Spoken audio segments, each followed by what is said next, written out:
Olá a todos, vamos dando início a mais um vídeo aqui no canal da Igreja Luterana de Interlagos. Hoje, dia 27 de outubro, vamos prosseguir com a nossa série A Bíblia ao longo do ano e o estudo da segunda carta de Paulo aos Coríntios, capítulos 5 a 8. Vamos juntos.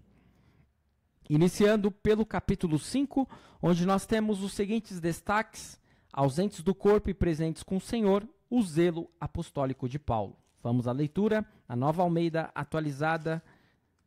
Os 21 versículos são lidos assim: Pois sabemos que, se a nossa casa terrestre deste tabernáculo se desfizer, temos da parte de Deus um edifício, uma casa não feita por mãos humanas, eterna, nos céus. E por isso neste tabernáculo gememos, desejando muito ser revestidos da nossa habitação celestial.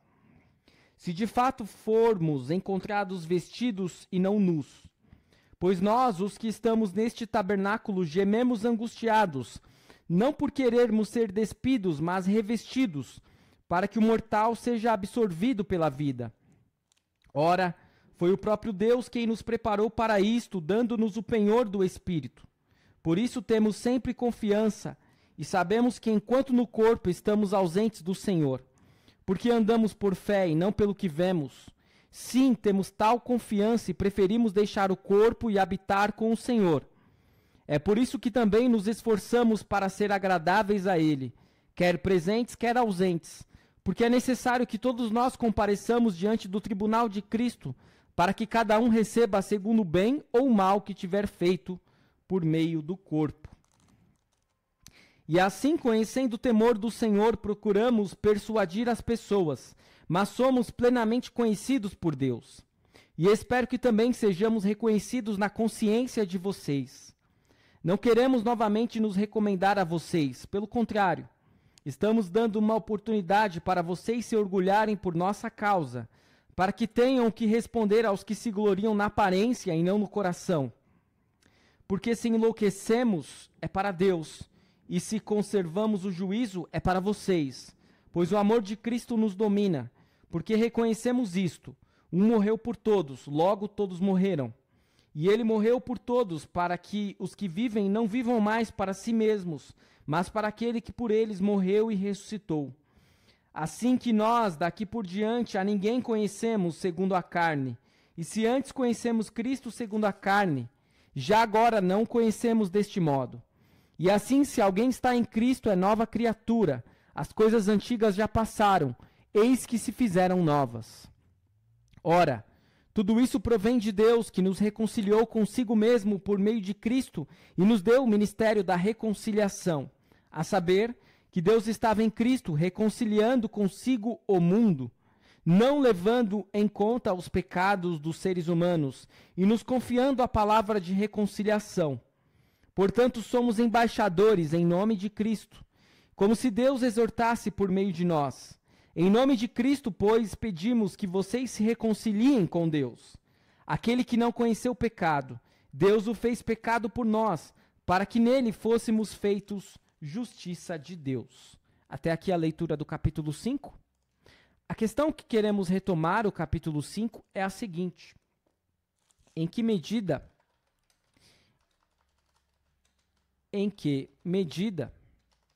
estou aqui anotando, por isso eu demoro um pouquinho mais, mas para não perder o fio da meada, em que medida nós somos nova criatura em Cristo? Em que medida somos nova criatura em Cristo? Essa é a questão que nós iremos retomar neste capítulo 5, um capítulo 5 que traz inicialmente palavras um tanto quanto complexas. Você percebe que essa leitura da segunda carta de Paulo aos Coríntios é uma carta um pouco mais difícil, mas ele está falando a respeito de gemermos em um tabernáculo, que é o nosso corpo. Mas é algo que é basicamente não irá durar, né? É algo que é passageiro. É esse o ponto. Por isso, ele vai falar numa ausência do corpo. Onde nós estaremos ausentes no corpo? E onde nós estaremos presentes com o Senhor? É essa dúvida que nós precisamos decifrar neste início do capítulo 5 de 2 Coríntios. E essa dúvida, ela pode ser decifrada da seguinte forma: o apóstolo Paulo, ele não está falando que nós não estamos presentes em nosso corpo. Que aí ia ser uma loucura, né? Nós estamos presentes no nosso corpo. O que ele está dizendo é que esse sofrimento que nós passamos aqui é passageiro. Então, a fé definitiva ou o nosso relacionamento definitivo com o Senhor é algo que, por vezes, pode estar ausente no nosso corpo. Certo? Porque não é da vontade de Deus que soframos. Por isso, a nossa verdadeira vida está muito mais presente, não no nosso corpo, mas no Senhor. E aí ele vai dizer no versículo 10 que é necessário que todos nós compareçamos diante do tribunal de Cristo. E isso aqui já está nos remetendo ao juízo final. E algumas pessoas vão ter muito receio desse juízo final. Até porque ele vai dizer lá, ó, cada um receba segundo o bem ou o mal que tiver feito por meio do corpo. Ora, mas eu só fiz mal no meu corpo, ou eu fiz muito mal no meu corpo. Não apenas no meu corpo, mas utilizando o meu corpo para fazer o mal. E aí, como é que eu fico? Eu vou ser castigado, eu vou ser condenado. Depende. Se eu me arrependi verdadeiramente dos meus pecados, se eu creio em Cristo, não. Ah, mas como você pode dizer isso, pastor? Porque no texto está muito claro, é tribunal e o que fez no corpo. Nós precisamos sempre lembrar daquele princípio. A Bíblia interpreta-se a si mesma. Outras passagens vão dizer que quem crê em Cristo não será condenado. E quem não crê em Cristo já está condenado. Por isso essa parte de tribunal, de julgamento, vai ser algo que a Bíblia em alguns momentos vai nos remeter a uma situação que vai acontecer muito rápido. Não vai demorar. Por isso nós podemos entender esse texto deste modo, com auxílio desses outros textos. E aí o apóstolo Paulo vai demonstrar o seu zelo, falando da nova vida em Cristo que nós queremos retomar ao final. Depois ele passa a falar do ministério da reconciliação e que nós somos embaixadores de Cristo. Eu quero falar um pouco melhor a respeito disso depois da leitura do capítulo 6. Vamos à leitura do capítulo 6, então, onde os destaques são o ministério da reconciliação e nenhuma comunhão com os descrentes. Vamos à leitura dos 18 versículos. E nós, na qualidade de cooperadores com ele, também exortamos a que vocês não recebam em vão a graça de Deus, porque ele diz: no tempo aceitável eu escutei você e no dia da salvação eu o socorri. Eis agora o tempo oportuno, eis agora o dia da salvação. Não queremos dar nenhum motivo de escândalo em coisa alguma para que o ministério não seja censurado.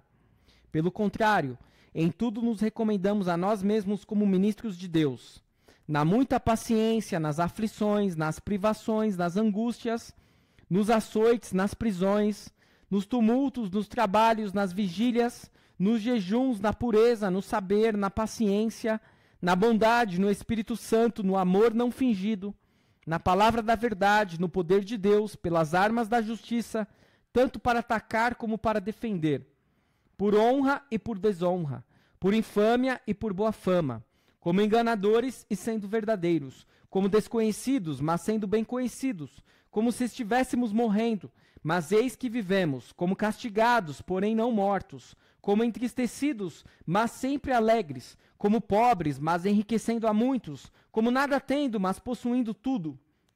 Ó Coríntios, temos falado com toda a franqueza e estamos de coração aberto para vocês. Nosso afeto por vocês não tem limites. Vocês é que estão limitados em seu afeto por nós. Ora, como justa retribuição, e falo a vocês como a filhos, peço que também vocês abram o seu coração para nós. Não se ponham em julgo desigual com os descrentes, pois que sociedade pode haver entre a justiça e a iniquidade? Ou que comunhão existe entre a luz e as trevas? Que harmonia pode haver entre Cristo e o maligno? Ou que união existe entre o crente e o descrente? Que ligação há entre o santuário de Deus e os ídolos? Porque nós somos santuário do Deus vivo, como ele próprio disse: habitarei e andarei entre eles. Serei o seu Deus e eles serão o meu povo.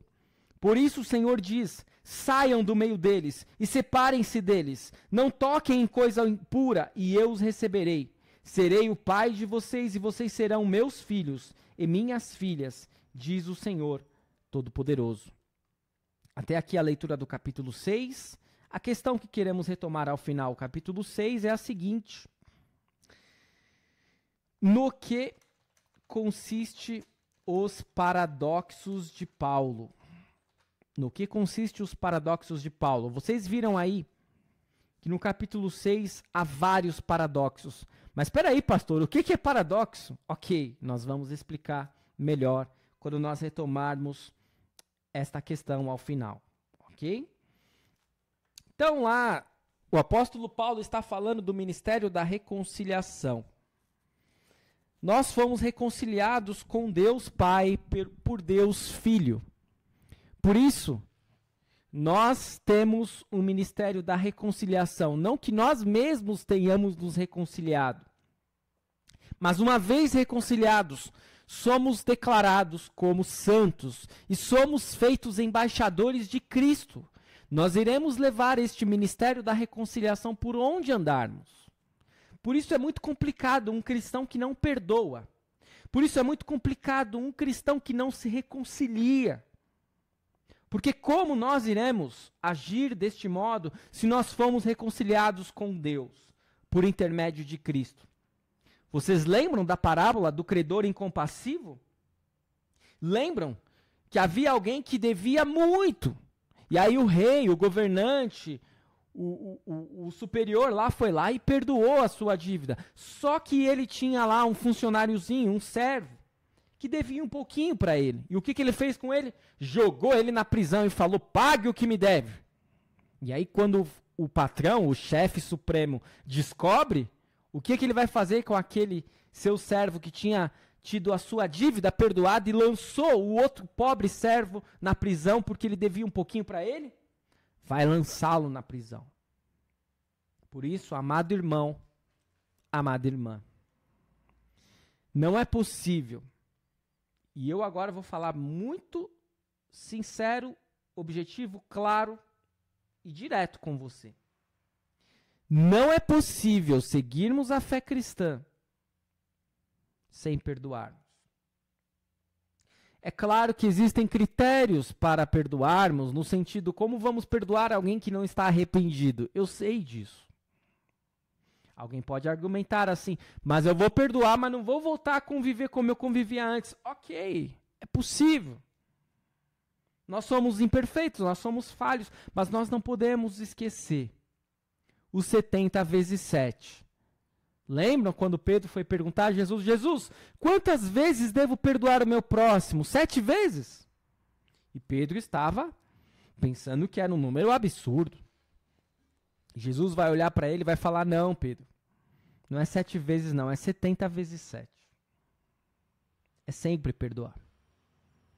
Sem perdão, não há a mínima possibilidade de convivência. Sem perdão, não há como sermos discípulos de Cristo. E aí, ao final, ele vai falar a respeito de não termos comunhão com os descrentes.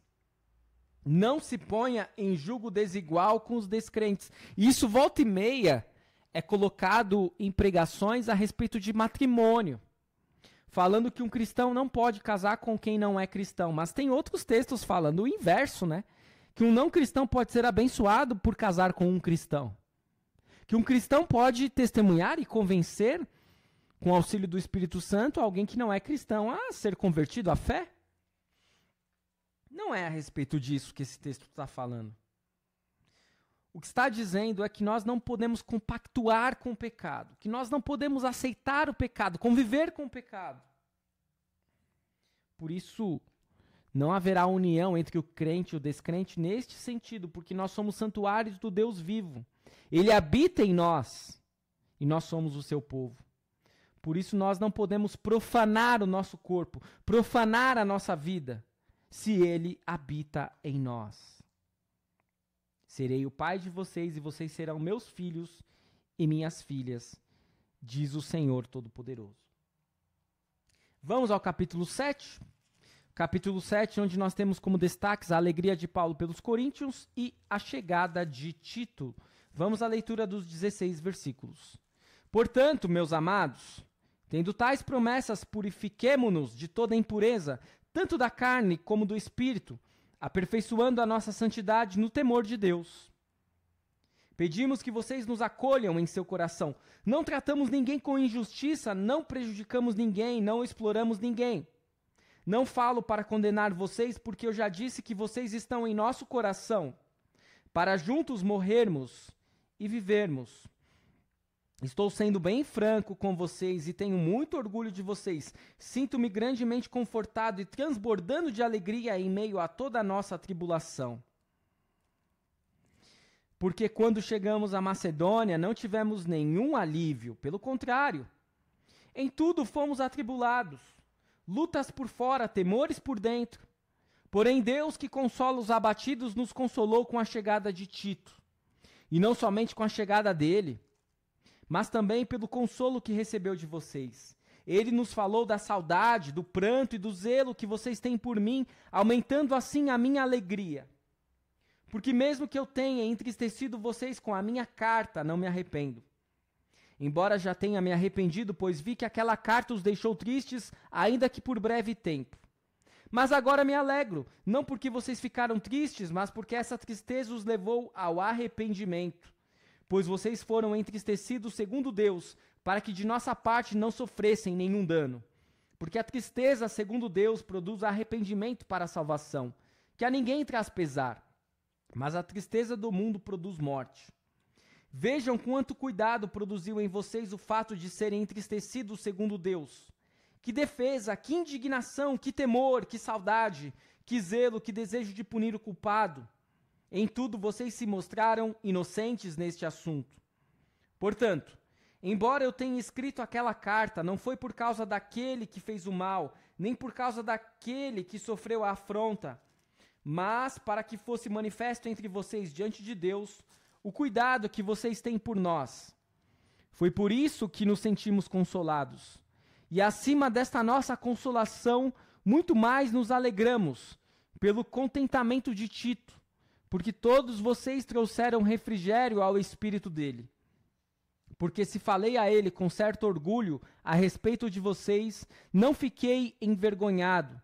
Pelo contrário, como tudo que falamos a vocês era verdade, também os elogios que na presença de Tito fizemos a respeito de vocês se mostraram verdadeiros. E o grande afeto que ele tem por vocês aumenta cada vez mais, quando ele se lembra da obediência de todos vocês, de como receberam com temor e tremor. Alegro-me, porque em tudo posso confiar em vocês. Eis a leitura do capítulo 7 da segunda carta de Paulo aos Coríntios. E a questão que queremos retomar ao final é a seguinte: como a tristeza pode ser benéfica para a nossa caminhada cristã e como ela pode nos fazer mal. Como a tristeza pode ser benéfica na nossa caminhada cristã e como ela pode nos fazer mal. Vamos responder essa questão ao final, não saia daí. Agora, no capítulo 7, nós estamos acompanhando a alegria de Paulo pelos coríntios. E é interessante porque ele vai dizer assim, ó: estou sendo bem franco com vocês, e de fato é uma carta que Paulo escancara. Ele fala o que ele pensa sobre eles, ele fala o que aconteceu com ele. E ele diz assim: me sinto grandemente confortado e transbordando de alegria em meio a toda a nossa tribulação. Eis um paradoxo. como que Paulo estava passando por tribulações e se sentia alegre? Por causa da fé que os cristãos de Corinto vão expressar. Porque Tito havia chegado lá para ajudar, auxiliar.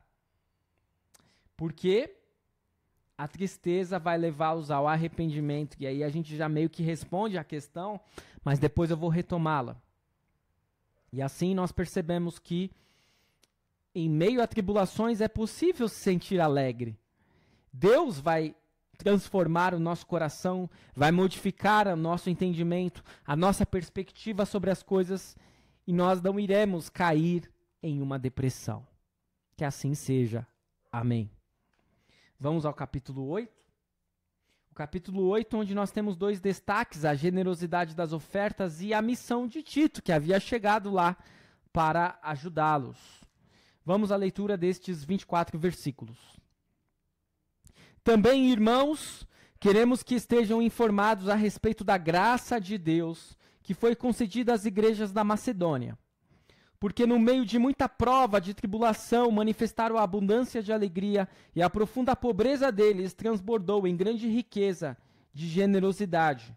Porque posso testemunhar que na medida de suas posses e mesmo acima delas, eles contribuíram de forma voluntária, pedindo-nos com insistência a graça de participarem dessa assistência aos santos. E não somente fizeram como nós esperávamos, mas pela vontade de Deus deram a si mesmos, primeiro ao Senhor, depois a nós. Isto nos levou a recomendar a Tito que, assim como havia começado, também completasse esta graça entre vocês. Mas, como em tudo vocês manifestam abundância, na fé, na palavra, no saber, em toda a dedicação e em nosso amor por vocês, esperamos que também nesta graça vocês manifestem abundância. Não digo isto na forma de mandamento, mas para provar se o amor de vocês é sincero, comparando-o com a dedicação de outros. Pois vocês conhecem a graça do nosso Senhor Jesus Cristo, que sendo rico se fez pobre por amor de vocês, para que por meio da pobreza dele vocês se tornassem ricos. E nisto dou a minha opinião. Convém que vocês façam isto. Vocês que desde o ano passado começaram não só a fazer, mas também a querer. Terminem agora a obra começada, para que assim como mostraram boa vontade no querer, assim também completem essa obra, dando de acordo com o que vocês têm. Porque se há boa vontade, a oferta será aceita, conforme o que a pessoa tem, e não segundo o que ela não tem. Não se trata de fazer com que os outros tenham alívio e vocês tenham sobrecarga, mas para que haja igualdade. Neste momento, a abundância que vocês têm supre a necessidade deles, para que a abundância deles venha suprir a necessidade que vocês vierem a ter. Assim haverá igualdade, como está escrito: quem recolheu muito não teve demais, e o que recolheu pouco não teve falta. Mas, graças a Deus, que pôs no coração de Tito a mesma dedicação que temos por vocês. Ele atendeu ao nosso apelo, e mostrando ser muito dedicado, partiu voluntariamente para encontrar-se com vocês. E com ele estamos enviando o irmão, cujo louvor no Evangelho está espalhado por todas as igrejas. E não só isto, mas ele também foi eleito pelas igrejas para ser nosso companheiro no desempenho desta graça ministrada por nós, para a glória do próprio Senhor e para mostrar a nossa boa vontade. Queremos evitar, assim, que alguém nos acuse por causa desta generosa dádiva administrada por nós, pois cuidamos para fazer o que é correto, não só diante do Senhor, mas também diante das pessoas. Com eles, estamos enviando nosso irmão, cujo zelo já pusemos à prova em muitas ocasiões e de muitas maneiras, e que agora se mostra ainda mais zeloso pela grande confiança que deposita em vocês. Quanto a Tito, é meu companheiro e cooperador entre vocês. Quanto aos nossos irmãos, são mensageiros das igrejas e glória de Cristo. Por isso, diante das igrejas, comprovem o amor de vocês e confirmem o orgulho que temos de vocês na presença desses homens. Eis a leitura do capítulo 8 que vai falar da generosidade nas ofertas, da missão de Tito, e eu quero retomar com a seguinte questão: qual deve ser o nosso parâmetro ao ofertar na igreja? Qual deve ser o nosso parâmetro ao ofertar na igreja? O capítulo 8, então, ele vai concluir este nosso estudo de hoje. Vai falar das ofertas, da generosidade dos irmãos da Macedônia. Porque no meio de muita prova, de tribulação, manifestaram abundância de alegria. Foi concedida às igrejas da Macedônia a graça de Deus. E percebemos também a missão de Tito, que é muito importante no trabalho entre os cristãos da cidade de Corinto. Vamos à retomada dos ensinamentos com as questões que eu deixei há pouco. A questão 1, que retoma o capítulo 5, é a seguinte: em que medida somos novas criaturas em Cristo? Em que medida somos novas criaturas em Cristo? Precisamos observar que ser nova criatura não é ser perfeito, não é ser sem pecado. Ser nova criatura é viver em batalha diária contra o diabo, contra o mundo, contra a nossa própria carne. Ser nova criatura é afogar diariamente o velho homem, para que a nova natureza em nós possa viver de uma forma mais nítida, de uma forma mais consistente. Ser nova criatura é viver diferente, é pensar diferente, mas isso tudo só é possível pela fé em Cristo, pelo nosso batismo. E quando nós somos fortalecidos na fé, podemos, não com mais facilidade, mas talvez com menos dificuldade, vivermos em novidade de vida. Questão 2, que retoma o capítulo 6. No que consiste os paradoxos de Paulo? No que consiste os paradoxos de Paulo? Vejam lá no capítulo 6, a partir do versículo 4. Pelo contrário, em tudo nos recomendamos a nós mesmos como ministros de Deus, na muita paciência, nas aflições, nas privações, nas angústias, nos açoites, nas prisões, nos tumultos, nos trabalhos, nas vigílias, nos jejuns, na pureza, no saber, na paciência, na bondade, no Espírito Santo, no amor não fingido, na palavra da verdade, no poder de Deus, pelas armas da justiça, tanto para atacar como para defender, por honra e por desonra, por infâmia e por boa fama, como enganadores e sendo verdadeiros, como desconhecidos, mas sendo bem conhecidos, como se estivéssemos morrendo, mas eis que vivemos, como castigados, porém não mortos, como entristecidos, mas sempre alegres, como pobres, mas enriquecendo a muitos, como nada tendo, mas possuindo tudo. Aqui, de uma forma brilhante, nós temos paradoxos paulinos. Como alguém que é pobre pode enriquecer? Como alguém que morreu pode viver? Como alguém que foi desonrado pode ter honra? Como alguém que foi difamado pode ter boa fama? Como alguém que foi crucificado pode ressuscitar? Essa é a dinâmica da vida cristã.